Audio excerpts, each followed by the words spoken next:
Shalom, kita akan melanjutkan sesi kelima terakhir dari ceramah bibliologi atau doktrin Alkitab. Mari kita berdoa terlebih dahulu.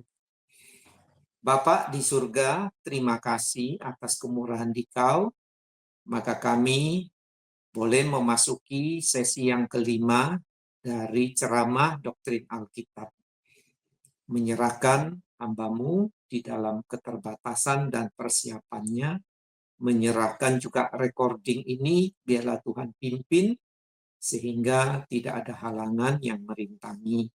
Berkati semuanya kami, dalam nama Tuhan Yesus kami berdoa. Amin. Sesi pertama, sudah saya sampaikan, pentingnya Alkitab. Lalu, mengapa Alkitab itu penting? Kemudian, sesi yang ketiga adalah Alkitab merupakan wahyu Allah yang tertulis. Sesi keempat adalah Alkitab diilhamkan oleh Allah, jadi bukan sekedar buku manusia, tapi adalah buku atau kitab dari Tuhan yang ditulis oleh orang-orang yang dipersiapkan dan dipimpin oleh Tuhan. Bagian terakhir ini adalah Alkitab dan pertumbuhan rohani. Ya, jadi akan kita bahas Alkitab bagaimana bekerjanya di dalam hidup Anda dan saya. Karena Alkitab firman Allah, tentu Alkitab itu membawa pertumbuhan iman bagi kehidupan kita. Saya mengawali kembali pembacaan firman dari 2 Timotius pasal 3 ayat 16. Segala tulisan yang diilhamkan Allah memang bermanfaat untuk mengajar, untuk menyatakan kesalahan, untuk memperbaiki kelakuan, dan untuk mendidik orang dalam kebenaran. Jadi, seperti yang sudah saya sampaikan, Alkitab adalah firman Tuhan. Maka Alkitab itu bermanfaat untuk menuntun kepada keselamatan di dalam Tuhan Yesus. Dan selanjutnya, Alkitab itu bermanfaat karena apa? Untuk mengajar, menyatakan kesalahan, memperbaiki kelakuan, dan untuk mendidik orang dalam kebenaran. Pada sesi terakhir ini, akan saya sampaikan bagaimana kerja Alkitab di dalam hidup Anda dan saya. Ya, silakan kita melihat itu adalah mengenai bagian yang pertama, itu adalah kita melihat Alkitab itu memiliki Alkitab itu sebagai firman Allah ada beberapa makna di dalamnya, ya. Jadi firman Tuhan itu ada 3 makna. Yang pertama, firman Tuhan itu berarti perkataan Tuhan lewat para nabi. Nah, ini ya, perkataan Tuhan lewat para nabi. Itu adalah firman Allah. Jadi Allah berfirman melalui nabi-nabi. Itu disebut firman Tuhan. Yang kedua, itu adalah firman Tuhan menunjuk kepada Tuhan Yesus sebagai firman hidup. Ya, Dia sang logos. Yesus adalah firman hidup, artinya apa? Tuhan Yesuslah melalui perantaraan Dia, ya, Allah menciptakan dunia ini, menciptakan manusia. Dia adalah sang pencipta kita, dunia materi. kita bisa hidup, kita memiliki tubuh jasmani yang berelasi dengan jiwa kita. Ada nafas hidup yang dihembuskan, maka kita memiliki hidup jasmani. Tetapi Tuhan Yesus sebagai firman hidup, dia juga sebagai pemberi hidup yang kekal. Setelah manusia jatuh dalam dosa, kehilangan hidup berelasi dengan Tuhan, maka bagaimana bisa dipulihkan? Hanya melalui firman hidup, yaitu Tuhan Yesus. Inilah yang disebut hidup kekal. Hidup kembali berelasi dengan Tuhan. Hidup kekal berarti hidup di mana kualitas hidup dari Tuhan diberikan kepada kita. Ya, jadi itu Yesus disebut sebagai firman hidup. Tuhan Yesus sebagai firman hidup, lalu arti firman juga yaitu Alkitab, yaitu firman yang tertulis. Ini sudah dibahas pada sesi yang keempat. Alkitab diilhamkan Allah, berarti penulisannya dipimpin oleh Roh Kudus. Maka tulisan-tulisan dalam perjanjian lama, tulisan-tulisan dalam perjanjian baru, itu merupakan firman Tuhan yang tertulis.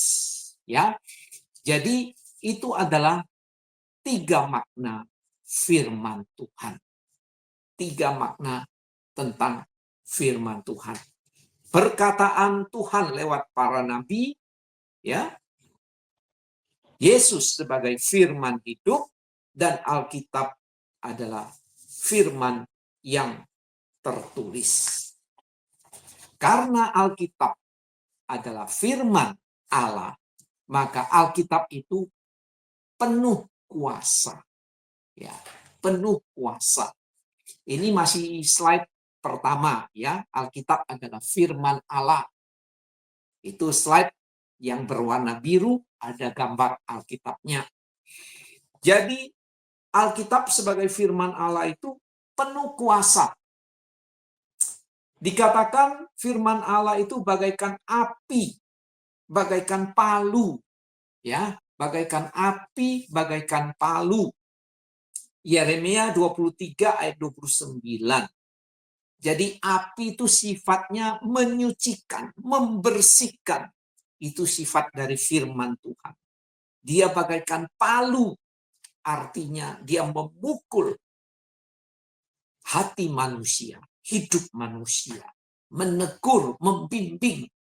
Firman Allah itu berkuasa, Alkitab itu penuh kuasa, dikatakan juga bagai pedang bermata dua, Ibrani 4 ayat 12. Ya, atau dalam Efesus 6 ayat 17, pedang roh.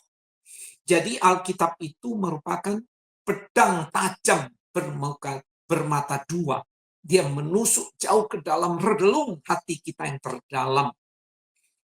Dia menerangi, dia menunjukkan dosa, kesalahan kita. Dan Alkitab berkuasa untuk membimbing kita untuk kembali kepada Tuhan.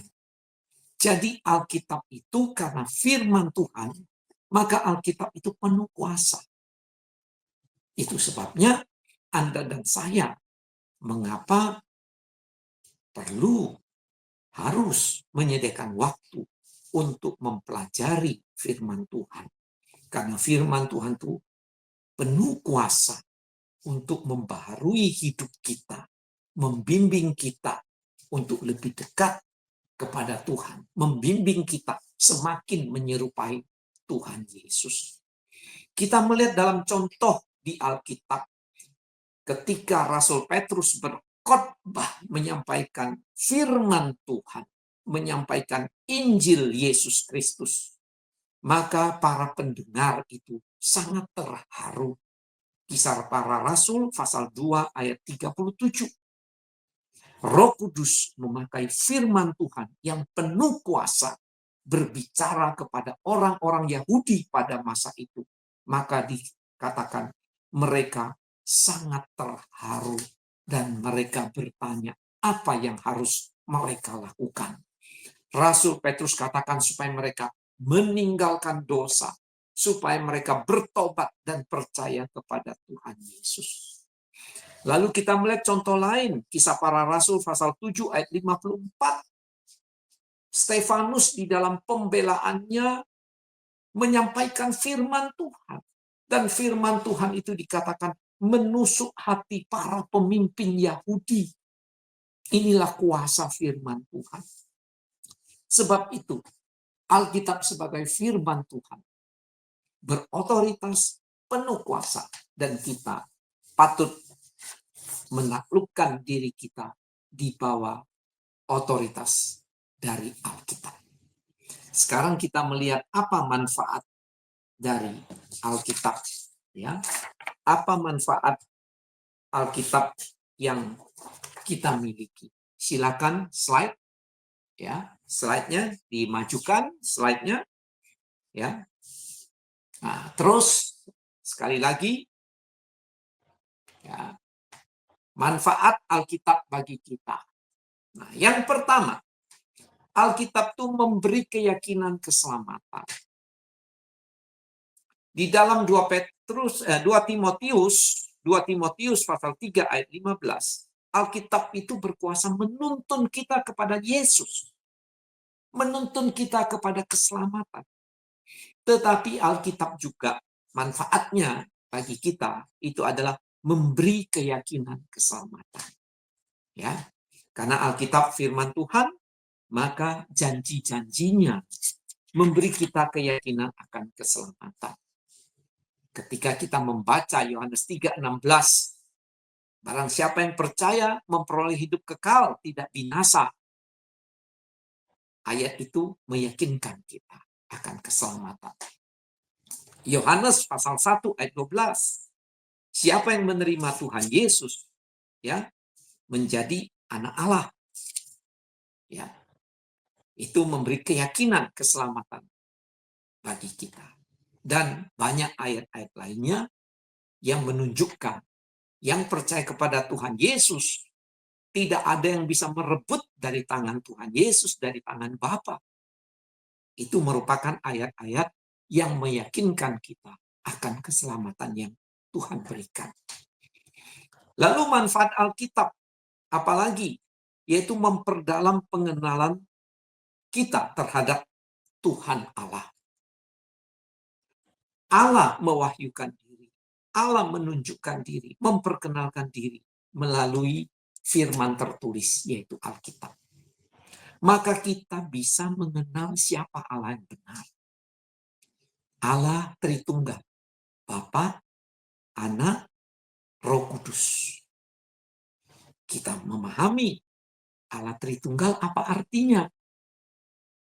Berarti Allah itu satu tabiat, satu natur, satu esensi. Tetapi di dalamnya ada 3 pribadi. Bapa, Anak, dan Roh Kudus. Bapa sepenuhnya Tuhan Allah. Memiliki natur Tuhan Allah sepenuhnya. Begitu juga dengan Tuhan Yesus. Begitu pula dengan Allah Roh Kudus. Maha kuasa, maha kuasa, maha kuasa. Bapa maha tahu, Yesus maha tahu, Roh Kudus maha tahu. Bapa maha hadir, Tuhan Yesus maha hadir, Roh Kudus maha hadir. Begitu seterusnya, kesempurnaan Allah ada di dalam 3 pribadi. Natur yang satu, natur yang sama, tetapi ada 3 pribadi yang berbeda. Nah, itu adalah salah satu contoh kita mengenal siapa Allah, yaitu melalui apa yang tercatat di dalam Alkitab. Jika Alkitab tidak ada, maka kita tidak bisa mengenal siapa Allah sesungguhnya. Allah Tritunggal, kita tidak bisa paham.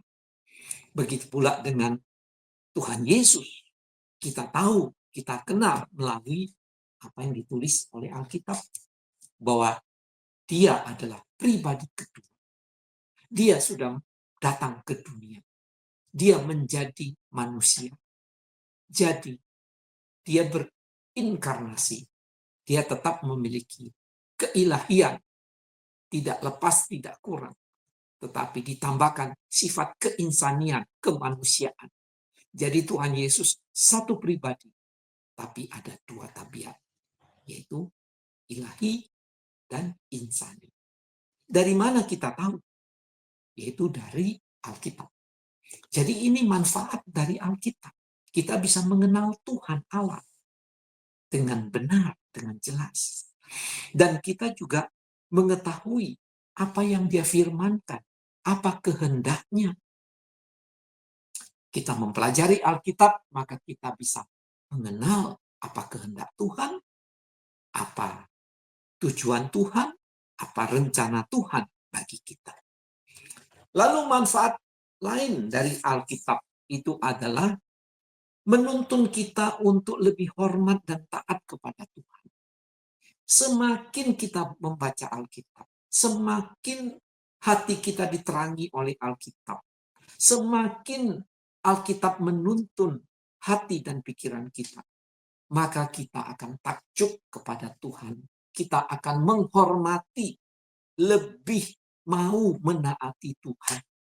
Itu manfaat dari Alkitab. Itu sebabnya mengapa orang percaya wajib untuk menyediakan waktu setiap hari mempelajari Alkitab, merenungkan Alkitab, dan membawa di dalam kehidupan sehari-hari. Karena itu akan membawa pengenalan kepada Tuhan yang lebih dalam, lebih baik, dan mendatangkan hormat kita kepada Tuhan. Ketaatan kita kepada Tuhan. Lalu manfaat lain dari Alkitab itu adalah menyucikan kehidupan kita. Ketika kita membuka hati, kita mempelajari Alkitab, maka Alkitab menunjukkan dosa-dosa kita. Di mana dosa perbuatan kita yang kita harus menghentikannya.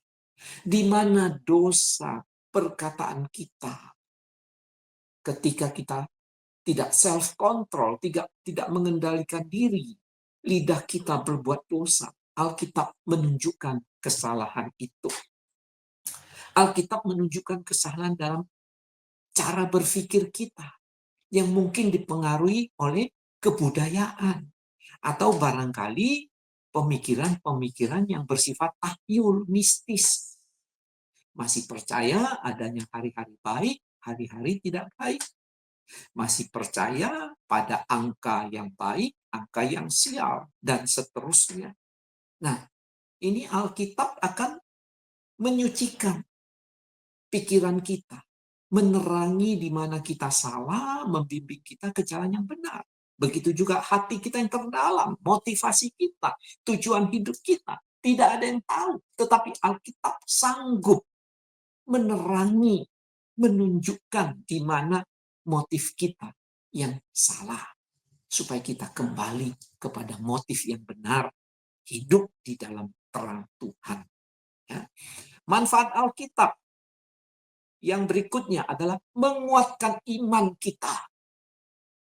Dengan kita membaca, mempelajari, merenungkan kitab suci, maka kitab suci itu akan secara perlahan merembes masuk di dalam jiwa kita.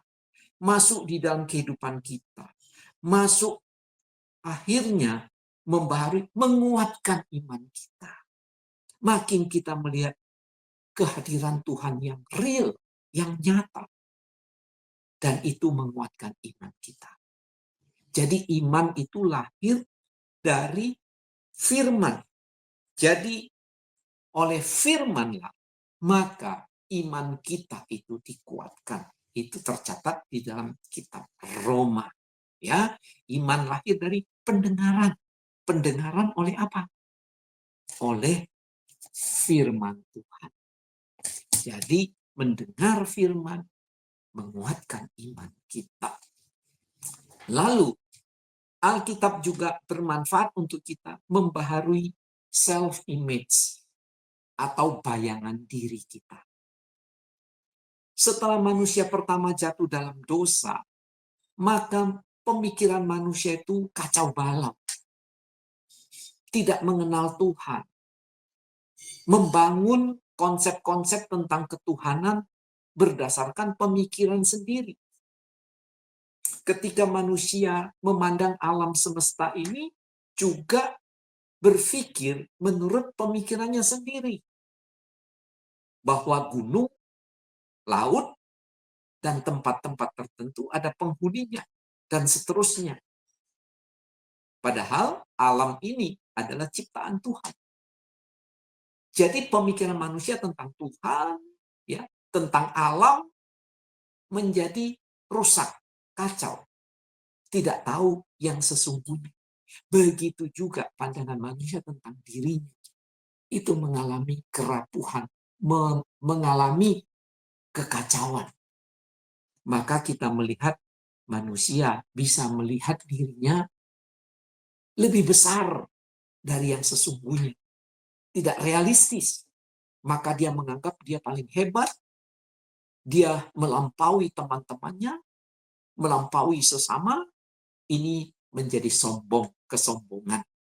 Ya, karena bayangan diri, pemahaman tentang diri yang salah. Atau sebaliknya, memandang dirinya kecil, rendah, hina, tidak berguna. Nah, ini adalah bayangan diri yang juga salah. Ini juga jenis kesombongan. Ya, melihat diri kecil, rendah, remeh, akhirnya menjadi rendah diri. Tetapi ketika ada orang yang menghina, langsung marah, langsung tersinggung. Nah, ini adalah kesombongan. Akibat apa? Bayangan diri yang salah. Nah, ketika kita suka mempelajari Alkitab, maka kita akan belajar memahami diri kita secara proporsional, ya, secara tepat, tidak lebih, tidak kurang. Di mana ada karunia Tuhan, keunggulan dari Tuhan, kita puji Tuhan.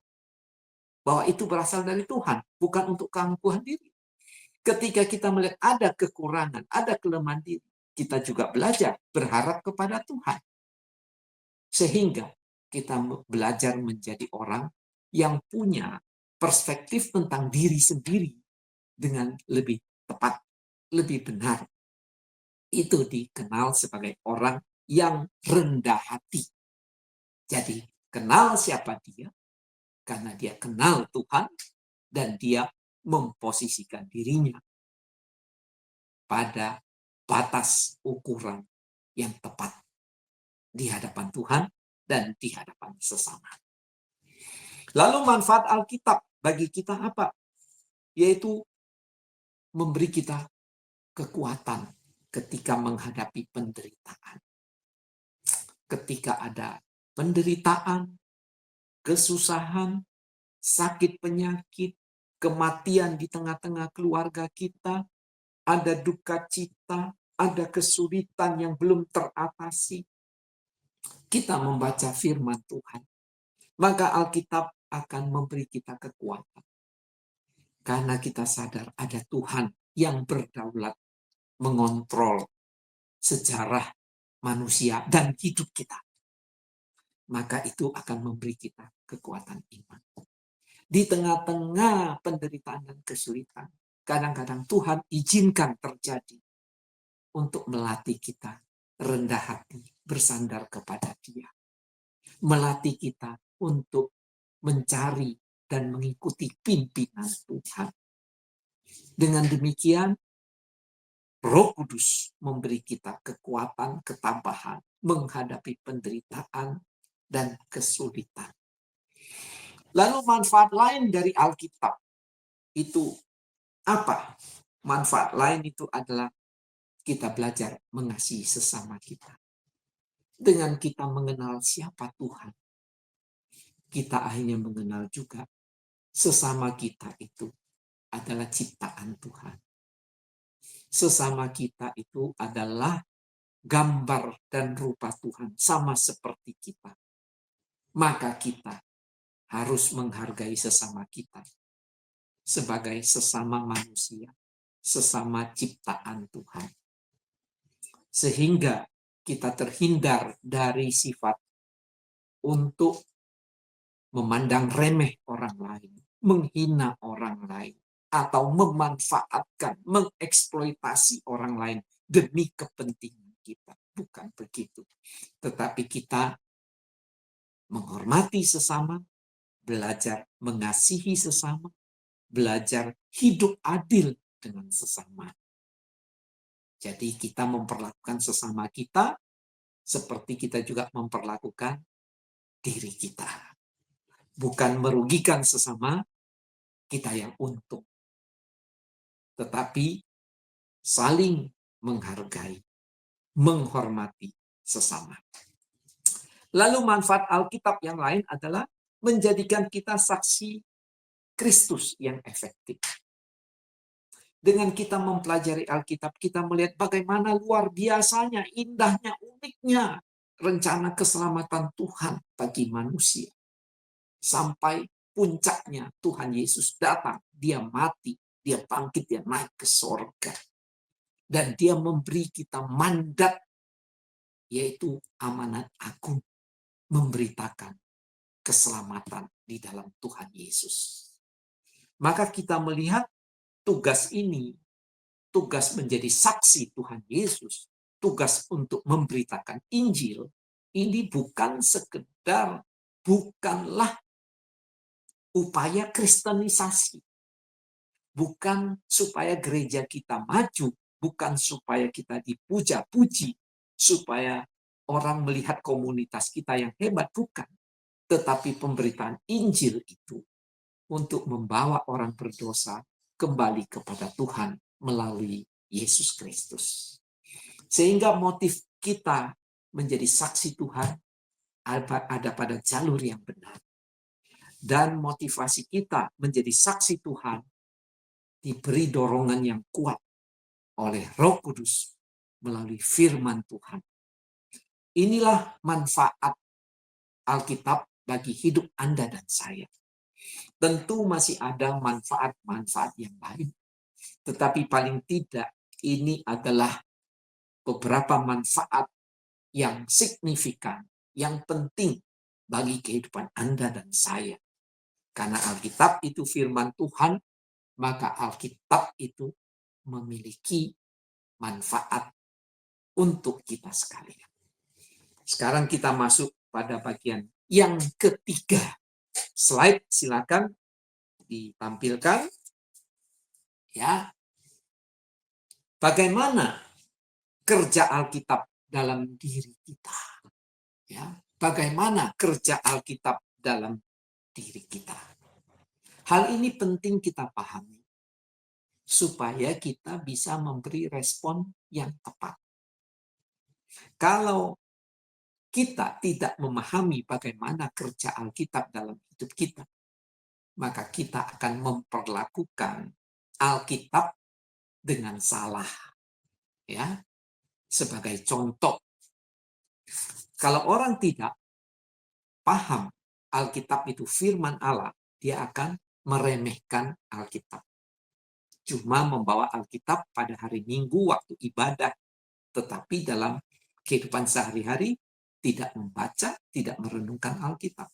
Itu kalau orang tidak sadar pentingnya Alkitab sebagai firman Allah. Begitu juga kalau tidak tahu bagaimana cara kerja Alkitab, maka orang tidak bisa memberi respon yang benar, yang tepat. Dianggap membaca Alkitab atau mendengar khotbah untuk orang lain, untuk suami, untuk istri, untuk anak, untuk orang lain, bukan untuk diri sendiri. Nah, ini karena tidak paham kerja Alkitab. Atau tidak paham kerja Alkitab, maka orang menganggap membaca Alkitab cuma sekedar menjadi pengetahuan. Tahu banyak ayat, hafal banyak ayat, tahu banyak ajaran Alkitab yang bersifat doktrinal, tahu prinsip-prinsip etikanya, dianggap cuma sebatas tahu, sebatas pengetahuan, akali, tetapi tidak dibawa dalam penghayatan hidup. Nah, karena itu memahami dengan benar kerja Alkitab itu akan menuntun kita memberi respon yang tepat pada Alkitab. Ya, nah bagaimana kerja Alkitab di dalam hidup kita? Yang pertama, Alkitab itu menuntut respon dari kita. Jadi Alkitab itu menuntut respon dari hidup kita. Berbeda dengan media sosial atau media konvensional dan beragam media lain, ya. Jadi kalau kita membaca atau melihat, menonton media sosial, ya kita amati, berlalu begitu saja, selesai. Oh, begitu. Oh, ya saya sudah tahu. Tetapi media itu tidak menuntut respon kita. Kita melihat di media sosial ada bencana alam, tanah longsor, gempa bumi, banjir bandang, ada korban. Kita cuma tahu, kesian. Tetapi berita itu tidak menuntut respon bagi Anda dan saya. Alkitab tidak demikian. Berbeda Alkitab dengan media sosial. Bukan sekedar memberi informasi, selesai.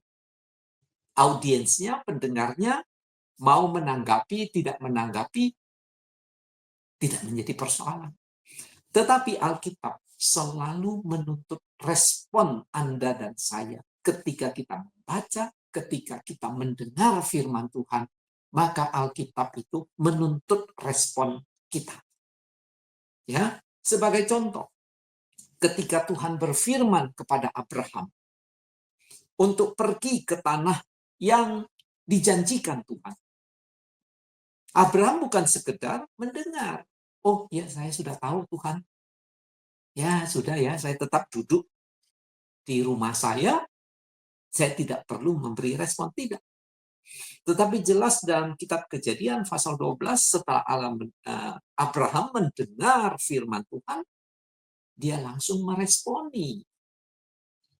Dia langsung berangkat menuju tanah yang Tuhan janjikan. Walaupun dia tidak tahu secara jelas bagaimana bentuk konkretnya. Tapi yang jelas Tuhan suruh dia pergilah, dia pergi. Ini respon. Contoh yang lain. Misalnya ketika Tuhan memanggil Musa untuk menuntun bangsa Israel keluar dari Mesir. Tuhan berfirman kepada Musa untuk menuntun, membawa Israel keluar dari Mesir sebagai umatnya. Musa bukan cuma mendengar, lalu diam saja. Tidak. Tapi Musa mendengar dan Musa meresponinya dengan pergi menghadap Fir'aun. Itu sifat dari firman Tuhan. Menuntut respon Anda dan saya. Bukan sekedar menginformasikan. Bukan sekedar menambah pengetahuan kita.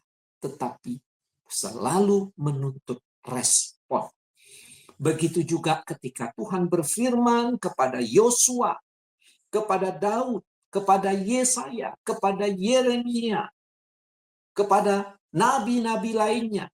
Demikian juga ketika Tuhan berfirman kepada Yohanes Pembaptis, kepada para rasul. Maka firman Tuhan itu tidak berhenti menjadi pengetahuan belaka. Tetapi firman Tuhan itu menuntut respon dari para pendengar supaya menanggapinya, supaya membuat suatu tindakan. Itu namanya respon. Ya. Nah, yang kedua, respon itu terjadi dalam hati. Mulai di mana respon itu? Yaitu di dalam hati kita. Ya. Nah, di dalam Alkitab hati itu ya, dalam bahasa Ibrani itu leb, yaitu pusat sesuatu. Itu tercatat dalam Ulangan 4 ayat 11, Yunus 2 ayat 3, Matius 12 ayat 40. Ini artinya pusat hati itu dalam perjanjian lama menunjuk pada manusia keseluruhannya sebagai satu pribadi, satu keberadaan dengan segala sifatnya, fisiknya, inteleknya, kejiwaannya. Itu yang disebut hati, yaitu pusat diri manusia yang sesungguhnya. Itu sebabnya ketika Tuhan mengutus Samuel mengurapi salah satu anak Daud, anak Isai, ya. Anak Isai menjadi raja Israel, yaitu Daud. Mula-mula diawali dengan kakak Daud yang paling besar, badannya kekar, besar. Bagi Samuel, ini orangnya. Tapi Tuhan katakan, jangan memandang rupa, wajah, tampilan lahiriahnya. Manusia melihat apa yang di depan mata, tetapi Tuhan melihat hati. Jadi, respon yang Tuhan kehendaki bagi kita itu adalah dari hati. Dimulai dari keberadaan kita yang terdalam, keberadaan yang sesungguhnya. Di dalam perjanjian baru, itu istilah hati itu kardia. Menunjuk bagian yang tersembunyi dari kehidupan pribadi. Ya, bagian tersembunyi. Mirip dengan perjanjian lama. Ya, sama. Yaitu pusatnya. Atau pusat kehidupan dalam manusia. Atau tempat di dalam letak manusia yang tersembunyi. Itu artinya Roma 2 ayat 15, Kisah Para Rasul 15 ayat 9. Atau manusia yang sesungguhnya, 1 Petrus 3 ayat yang keempat. Jadi sama pemahaman perjanjian lama dan perjanjian baru tentang hati. Itu adalah pribadi manusia yang sesungguhnya. Siapa manusia sesungguhnya? Yaitu hatinya. Bagian yang terdalam. Ya, itu batinnya. Itu tersembunyi. Tidak kelihatan. Tetapi hati adalah pusat keberadaan diri manusia. Nah, istilah lain yang dipakai perjanjian baru mengenai hati itu adalah manusia batiniah atau inner man. Istilah lain lagi mengenai hati itu dipakai hati nurani, synedesis. Saya tahu bersama dengan. Nah, ini hati nurani itu yang tahu bersama dengan pikiran kita, isi jiwa kita yang terdalam, sikap kita. Itu hati nurani. Jadi kita melihat bahwa Tuhan menuntut respon ketika kita membaca, mempelajari firman-Nya, mendengar firman-Nya. Itu bukan respon yang dangkal. Sekedar tahu, sekedar mendengar. Tetapi Tuhan minta respon dari hati kita yang terdalam. Ketika kita mendengar tentang siapa Tuhan Yesus, Dia sebagai Tuhan yang mati dan bangkit. Dia juru selamat. Tuhan mau respon kita bertobat, percaya kepada Tuhan Yesus. Ketika kita mendengar firman Tuhan, menegur dosa kita, amarah, dendam, maka firman Tuhan mau agar kita meresponinya dengan meninggalkan dosa amarah, meninggalkan dosa dendam, dan menyerahkan semua penghakiman hanya kepada Tuhan. Dan kita bukan Tuhan, dan kita bukan orang yang berhak melakukan pembalasan dendam. Tuhan mau kita memberi respon yang benar. Ya, begitu juga dengan firman Tuhan yang lain ketika menyadarkan kita, maka kita mesti responsif. Saat kita memiliki konsep yang salah, konsep tentang pernikahan yang salah, konsep tentang peran suami atau peran seorang istri, atau peran orang tua terhadap anak, atau peran seorang anak terhadap orang tua. Tuhan mengingatkan kita ada konsep yang salah, maka kita mau bertobat, meninggalkannya. Ya, jadi Tuhan melalui firman-Nya menginginkan, menghendaki kita memberi respon, dan respon itu dari hati. Nah, apa yang terjadi ketika Anda dan saya meresponi firman Tuhan itu dengan terbuka, rendah hati, positif? Maka hal itu, respon itu akan menumbuhkan iman kita. Jadi inilah rahasia pertumbuhan iman Kristen. Rahasia proses pendewasaan seorang Kristen. Tanpa firman Tuhan, maka seorang Kristen tidak mungkin menjadi dewasa dalam iman, dalam kerohanian. Karena proses pendewasaan itu melalui firman Tuhan yang didengar. Firman Tuhan yang dibaca, lalu memberi respon. Jadi ketika firman berbicara, hati kita memberi respon. Sifat yang responsif setiap hari ini akan membawa kita pada pertumbuhan iman. Responsif, menanggapi dengan positif firman Tuhan, menaatinya, maka ini akan menumbuhkan iman kita, akan membaharui hidup kita. Itulah rahasia dari pertumbuhan iman Kristen. Ya. Jadi setelah seseorang dilahirbarukan oleh Roh Kudus, setelah percaya pada Tuhan Yesus, ya. Jadi waktu Roh Kudus bekerja, respon pertama itu adalah beriman pada Yesus, bertobat dari dosa. Setelah itu, maka hidup seorang Kristen akan berjalan respon demi respon terhadap firman Tuhan. Ya, jadi terus memberi respon kepada firman Tuhan. Nah, inilah proses pendewasaan orang Kristen, proses pembaharuan orang Kristen. Rasul Paulus katakan, manusia jasmani kita makin hari makin merosot. Tidak ada yang bisa membendung kemerosotan ini. Baik itu teknologi, obat-obatan, terapi kesehatan, dan sebagainya.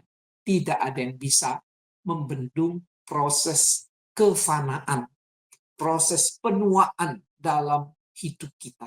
Ini manusia jasmani kita, Rasul Paulus katakan, akan terus merosot pada kematian. Tetapi Rasul Paulus juga mengatakan di dalam surat Korintus, manusia batinia kita dari hari demi hari itu diproses menuju pembaharuan. Tidak menuju kemerosotan, tapi menuju pembaharuan. Sampai satu hari kita berjumpa dengan Tuhan. Pada waktu Tuhan memanggil kita melalui kematian. Atau pada waktu Tuhan datang kedua kali. Inilah cara Tuhan membaharui hidup kita. Inilah cara kerja Alkitab di dalam diri Anda dan saya. Jadi dengan kita sudah paham, Alkitab itu firman Allah. Berkuasa. Lalu kita tahu bagaimana cara kerjanya. Maka bagian kita adalah melaksanakannya. Masuk dalam proses pada pembaharuan yang direncanakan Tuhan. Dengan demikian, Anda dan saya hidup berkelimpahan seperti yang dijanjikan Tuhan. Bukan berarti sukses jasmani, semuanya lancar, bukan. Di dalam kesulitan, penderitaan, di dalam kesuksesan, kegembiraan, Tuhan beserta. Dan kita akan berbahagia bersama Tuhan, berjalan bersama Tuhan hari demi hari. Sebagai penutup dari ceramah ini, ya, slide, silakan slide.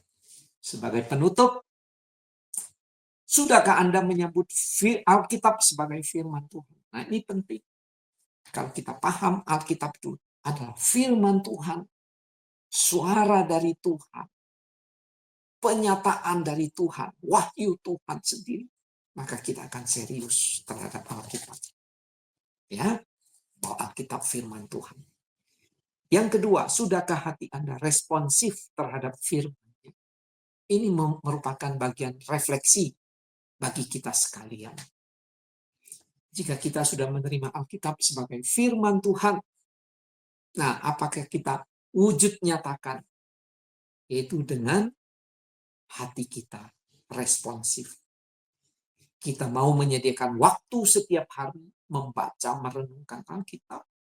Kita mau setiap hari mendengar suara Tuhan, mencari kehendaknya, dan hati kita selalu mau tunduk, mau terbuka, dinasihati, ditegur, dibimbing oleh firman-Nya. Itulah jalan kebahagiaan, jalan sukacita yang Tuhan sediakan. Kiranya Tuhan memberkati kita melalui sesi demi sesi dari ceramah doktrin Alkitab. Tuhan memberkati kita semua. Amin. Mari kita berdoa. Bapa di surga, terima kasih pada hari ini kami boleh menyelesaikan sesi yang terakhir doktrin Alkitab. Tuhan, bimbinglah kami memiliki hati yang terbuka, dinasihati, ditegur, dipimpin oleh Roh Kudus melalui firman. Agar hari demi hari kami masuk dalam proses pendidikan dari Tuhan. Makin menyerupai Tuhan Yesus, makin berkenan di hadapan Tuhan. Dan kami semakin memuliakan nama Tuhan. Terima kasih Tuhan. Kami berdoa di dalam nama Tuhan Yesus. Amin.